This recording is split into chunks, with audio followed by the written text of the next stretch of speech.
The first big idea I want to talk about is the importance of remembering that a man's name is to him the sweetest and most important sound in any language.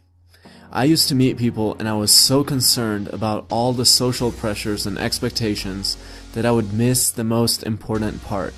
And that part is when the person tells you his name. I would hear it, but in about 30 seconds I would realize I had no idea what the person's name was. Not only did that make my interactions awkward, but it also made me unable to connect with people on a deeper level. And unless you have some kind of flawless memory, you probably identify with this. So what I started doing was not only focusing on the name more, but using a helpful technique.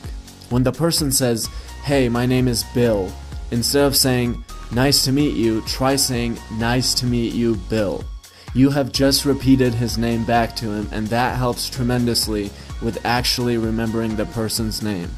You will also start to notice that people feel more connected to you and respond better when you use their name, and it is because a man's name is to him the sweetest and most important sound in any language.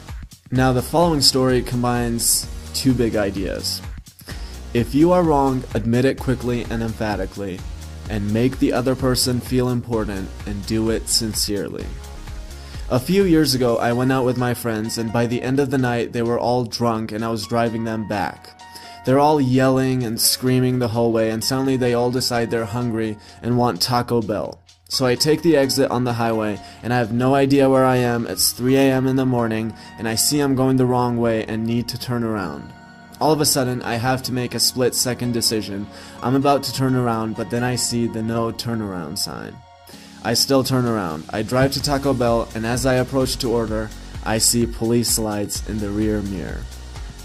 The policeman comes up and says, "Hey, how are you doing tonight?" And I said, "I'm doing well, sir. How are you?" He says, "I'm doing well too," and asks me if I know why he pulled me over. Now, in the next second, my social conditioning kicks in. I want to say no.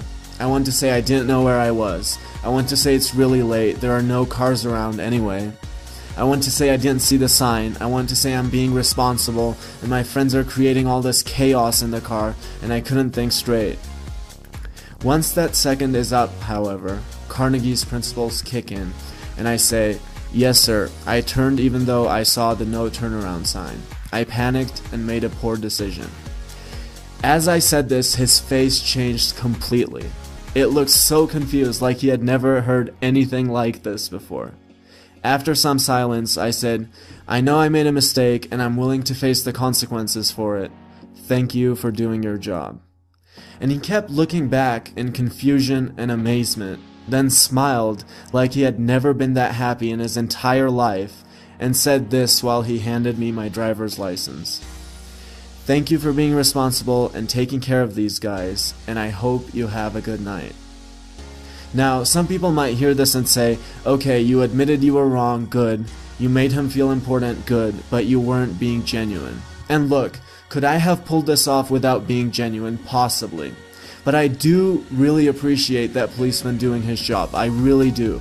I appreciate him just like I would appreciate him if he pulled over a huge SUV with a bunch of drunk guys in it before they crashed into my girlfriend's car and killed her while she was driving on her way home.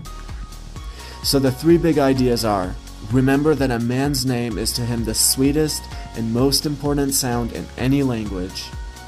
If you are wrong, admit it quickly and emphatically, and make the other person feel important, and do it sincerely.